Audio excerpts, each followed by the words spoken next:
different. We are going to provide an honest look at Ole Miss athletics, the fan, by the fan, and the fan. That is what we do. Hell be to me. I'm just kidding. Tune in for some Ole Miss sports news. We're going to give it to you straight. Yeah, right now. The podcast starts now. It happens now. Holy cow. Listen to me. It's starting. Well, it's going to start right about now. Good morning, and welcome to the POMcast. We're so glad you are joining us. And this nice 80-degree day at the end of January here at the official Central Florida studios. Hope you are having a time. I know that I am. So thank you very much for listening. Kind of a little house cleaning today. I'm going to talk to you mainly about my show, and the way forward that how we're going to do this. And it is going to include basically a video preview, we'll say, hopefully this week. I don't want to overpromise and underdeliver, but that is the goal, to get our interview segment. Supposed to debut with Chris Week. I want to get us in position to where we're in video and you can kind of see what we have going on. And now the graphics, it will be preliminary maybe, although it looks really good, so it may be permanent, but it could be preliminary graphics, and I hope you enjoy it when you see it. It'd be a show that it turned up. It looks like Thursday night we're going to do the interview. Once we figure out how to do that in position to where it can be done and all that good stuff, we'll move on. We built the 2-shot yesterday, and probably going to playlist that at some point. So yeah, just stick around for that, and it's going to be really cool, I think. So I see that tornadoes went through last night, and crazy wintry weather is covering like thirds of the country. I hope everybody's doing well. I hope everybody is being safe. And if you were affected, we do, and actually our hearts go out to you. So, be safe and do what you need to do. But some pretty nasty weather going across through right now, and I am extremely thankful to live in Central Florida studios and not have to worry about that. The high today is supposed to be 81, by the way. So, yep. And let's see. And let's talk a little bit about recruiting. We've kind of hit the show, and there's not really a direction that this show is supposed to go. It's basically talking. Let's talk about recruiting. And, Taiwan Malone is the main target. I think Trevin Wallace is a secondary, which, if you look at it in recent days, became more likely because Auburn got rid of his favorite coach, kind of removing them from attention. They're going to try and recruit the kid, but now all of a sudden you have to build a relationship when you already had one in the door.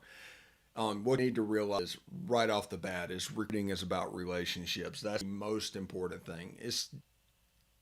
Anytime, I'll put it like this: if you work in sales, or if you've ever tried to sell somebody on something, when you call them the first time, do you get a yes or no? Sometimes you get a no, but you rarely get a yes. But over time, you start calling those people over, and eventually that will become a yes. And you'll establish that relationship and do that. Recruiting is no different. Coaching is a sales job. The college level, it's a sales job. You have to know a little bit about football, and you have to have ideas, and some of them do. Some of them are kind of trying to get to a more professional high school level. to where they can just coach football. But college football is about sales. A little football is involved. You know a lot of football and you're really good at it, you really stand out because the sales is first and second is football. That's the way college coaches work. Now, in the new era of coaching, you have 10 guys that are sales first, football second, and then you have analysts everywhere that can be football. It can be football wonks, just nerdy guys talking about the game. And that is the benefit, basically of that position. People always say, well, he can come be an analyst, or why would he be an analyst? He doesn't have to recruit. Those guys are football nerds. They handle the football part. They do stuff relating to. Now, if you have a head coach like we got that's excellent on the football side and excellent on the sales side, he may be better on the sales side than he is on the ball side, by the way. But if you have that, all of a sudden, the ones that can go out on the road to recruit, they need to be first, like extremely first. And then analysts, you can cherry pick by position, and they can be the football guys. They can handle the stuff while your coach is out recruiting. So the way this works is, say normally, not there, but let's say normally, on a Wednesday or Thursday night, or Friday night, their game, you'll have assistant coaches fanned out all over the country with a game the next day. They go to hotel and they have chaperones of 3 or 4 people there, but most people go out. Anyway, Stephen Willis, POMcast, stick around.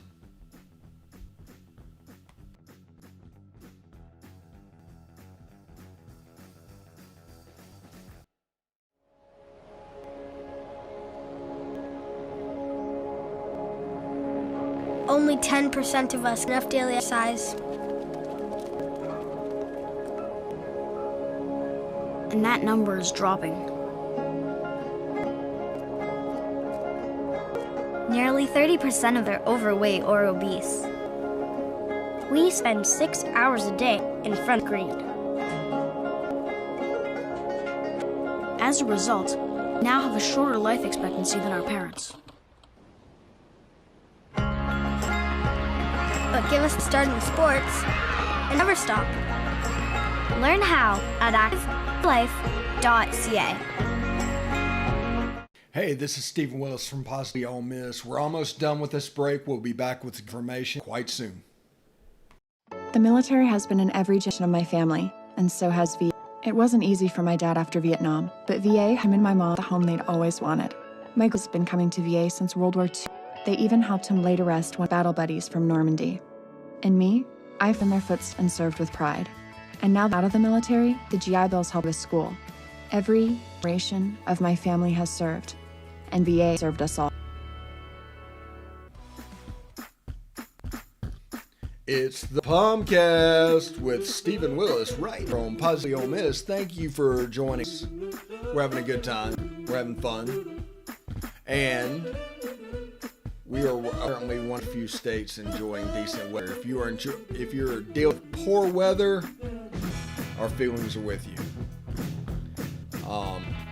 Not everybody can be in that situation to where you're just dealing with great weather all the time, and it's a blessing. And just excuse me, I'm very excited.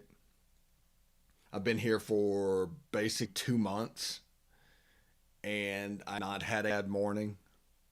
Wise wake up. I mean, I think we woke up with a day in the freeze once. So, but none of the cold stuff, none of the frigid stuff, and that's the way it goes. Segment 1, we're talking a little bit about recruiting and the construction of a coaching staff, what they're designed to, and what their main job responsibilities are. And that's important to know because it is important for signing name. Because let's be real, all college fans want to assign blank. Anytime you lose, it's somebody's fault. It's not that the other team won, it's that you lost. That's the way it's been. That's the way it's always been. So Yeah, just keep that in mind. So you have the coaching staff, sales, and then football. Number one, sales. Number two, football. And you have analysts that are just purely football. And then you have the recruiting staff that is purely sales. I mean, that's the way modern staff is being basically handled. You have one person, well, you have 10 basically, that can touch both worlds, both the sales / recruiting and the football world. So those are like point people at the top of the pyramid. As it breaks down, each one of them, has a salesperson. Each one of them has a football person. Now, the salesperson and the football person may not have contact with the recruit, but they can work together to establish fit. We're looking for a defensive lineman. How about defensive lineman? Well, he doesn't necessarily have the bend that we're looking for. He is not quite as twitch. Or there's a guy right there.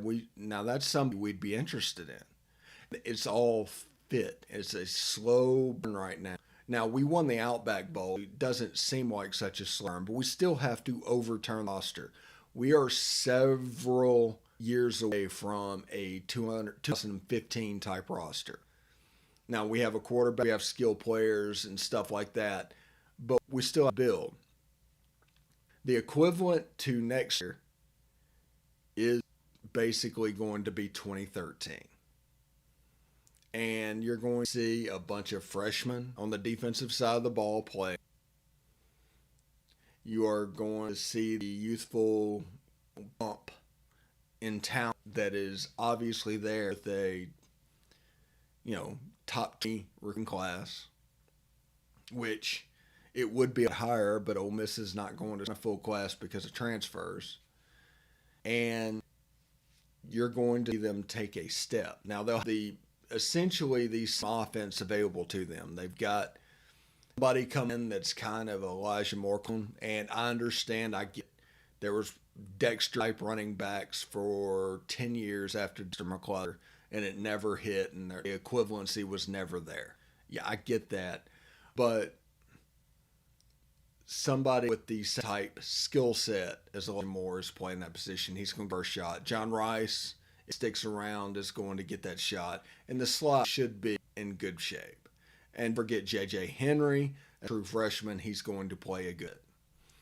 And the outside receivers, John Mingo, Ontario Drummond, I mean, you can see it just growing. There's been rumors of a tight end committing, but before fall or winter workouts and everything, nobody has shown up this time. So the next time that a tight end can transfer get here is May. I'm beginning to wonder if Hudson Wolf took away the need for that, but we'll see. We'll see if there's another tight end that transfers, maybe as a grad transfer. They have to May, because Kenny Yeboah worked in, got the summer, and he was a good get. But Casey Kelly also performed really well in the Outback Bowl. So you go either way on that one. But if we're talking recruit, I think his name's Trevin Wallace and Juan Malone. Those are the two targets. Ole Miss has about 4 slots, I believe. The rest of them, the other 2 will be for probably transfers. And those are, again, big-time defensive players. One's a linebacker, one's a defensive lineman. And it's a situation where you want to get Tywan Mullen because he's probably going to pick up Isaiah Aiton and Jamon Gordon this year. But next year, you want him to start. Is the progression. Is get filled things that are special and start. I do worry about his baseball playing, but willing to give it a shot. Now, John Rice and Jaren Ely played a little bit. John Rice was kind of sparing used, but it was fun. And now the biggest contribution John Rice Plumlee has made Ole Miss was a 44-yard catch against and in the Outback Bowl. And I know he's had several games at quarterback and everything done, but that was the catch that most of the fan base and probably himself, just looking at it, saw himself playing position. It was the play that would allow for a transition to positions happen. Before that, it just wouldn't have mattered. He'd have finished that game with 4 catches for 23 yards or something like that, and he probably would not have entertained the idea of changing, and he'd have been in the transfer portal and been gone. He's here, and that catch was just each catch because, like I said, that showed him he could do it. And the catch before that, third down in traffic, that showed he can do it. And that becomes the most important thing. And his visualization of himself doing it. And I mean, we'll see how spring football goes. We're believe it or not, about a month or two away from it. And if we do that, they've got 18 early enrollees here. So all that practice time is going to be available to them just to put in and hammer the defense home. I'm so looking seeing Ty Johnson. I mean, even out the corners of Jay Garrett and Martavius Brown, the linebacker Dink Jackson, if they get the Trevin Wallace, they got one more, have a chance to just rebuild that side of the ball in this class. It has the potential to be 2013 class, and I am not joking about that. Everybody's like, well, that class had 3 5-stars in it. How can you compare it to that? Because the impact will be the same. Now, if you look at the 2013 class, I mean, honestly, look, everybody knows about the 3 5-stars, Laramie, Laquan, and Robert. I mean, everybody knows about them. But if you go down about 7 or 8 deep, after that, the production just drops. It just goes and just falls off a cliff. So 2016 was actually a more rounded class, eventually, than 2013. There's a 4 stars in 2013 that just didn't pan out, didn't, transferred, stuff like that. So there's a chance. What you need in this class is need 2 or 3 alphas, just like that 2013 class, and you have the potential to just move things forward at a exponentially rapid pace. And it's kind of hard to say. You don't know what's going to happen. You try to pick out the alphas, and you think that like Dink Jackson, Braylon Brown, Walt Meyer, Sheem Johnson, the 3. If Tawad Malones gets here, he gets in that group as well. But that's what you're looking at for alphas. But you don't know who's going to be the alpha they get on campus, because their personality dictates so much about it in the first place. All right, segment coming up. Stephen Willis, POMcast. Stick around.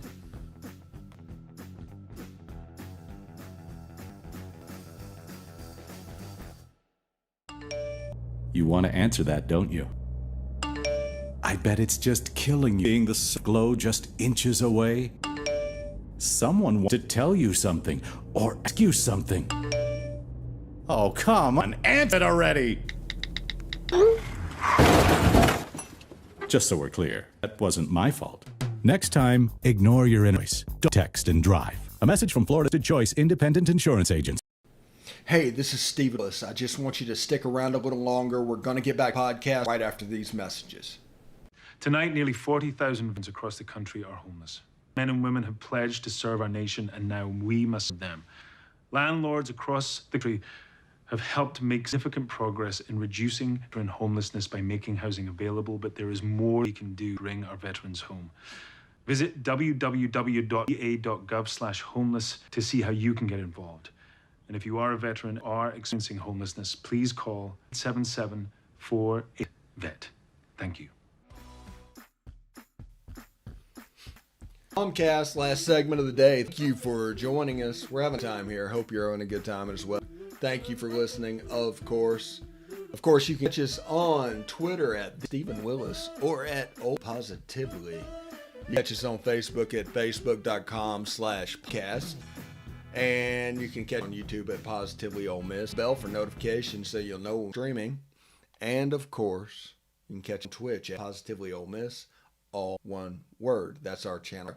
If you catch us on audio podcasts, which obviously I'll do, thank you very much for doing that. You can catch us on Google Podcast, Apple Podcasts, Spotify, SoundCloud, TuneIn Radio, iHeartRadio, and Pandora. Also on numerous minor podcatchers. But if we named them all, we'd be here. So thank you. Tune in there and we'll see what's up. When we get to the video portion, like I said, our goal is to get our interview with Chris, his debut in video, and to be attached to the audio podcast. So it might look like an audio podcast normally. On the video side, like, you'll be able to see the POMcast thing, the title slide normal up whenever I'm talking. But whenever you do the Chris Thrasher interview, we're going to do that full-fledged video. So I hope that turns out well. It's an ambitious goal, but one I am looking very much forward to. And I mean, hopefully that will be on Thursday or Friday show. And we've built a good bit of the show. We're in a situation where we need them to paint my chroma key wall. And yeah, so that needs to be done. And we still need to mount cameras, believe it or not.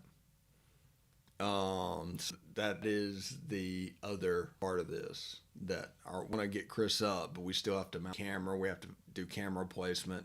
We have to light it, have to do all that stuff. And I think we'll be able to do that by Thursday or Friday. If not, and we'll push it to next week. It's a complex undertaking we're going through right now.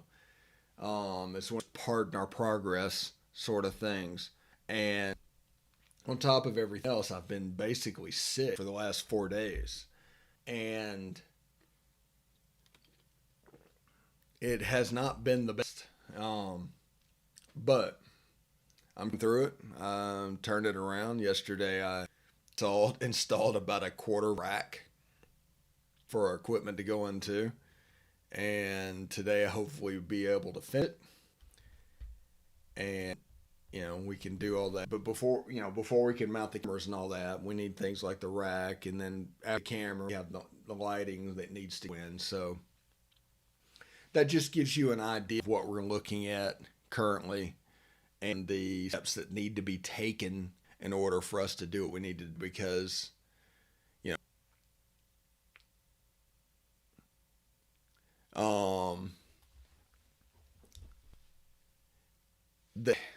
it's going to be a cool thing, but I'm something that is very low rent.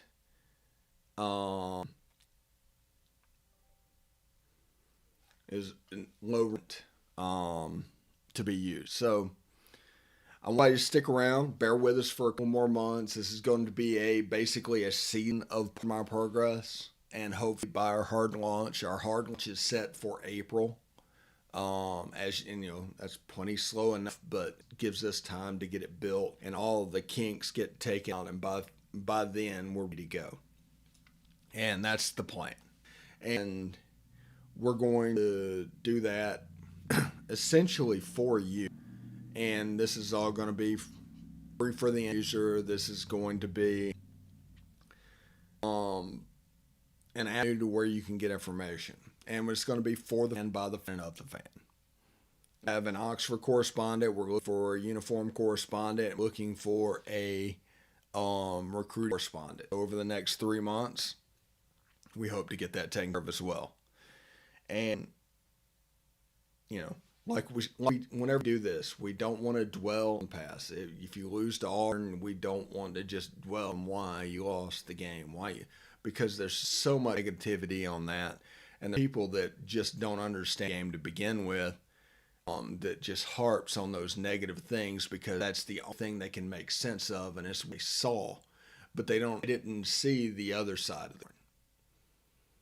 It's all why Ole Miss lost the game or why the other team lost the game. It's never why the team won the game. And that's something that we want to get away from and try and break down. And we're going to bring back anatomy of a touchdown, 3 for the weekend, things like that.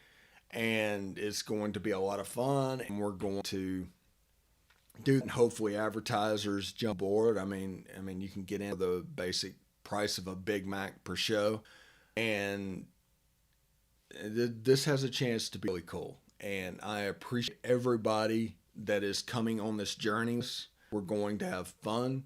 We're not going to take up a lot of your time, and we're trying to be concise and clear and give you an avenue to follow Ole Miss sports and that fandom without making you overly anxious or putting fear so that you can subscriptions you turn into an ATM. Anyway, I'm Stephen Willis, been the POMcast. We'll see you tomorrow. Bye.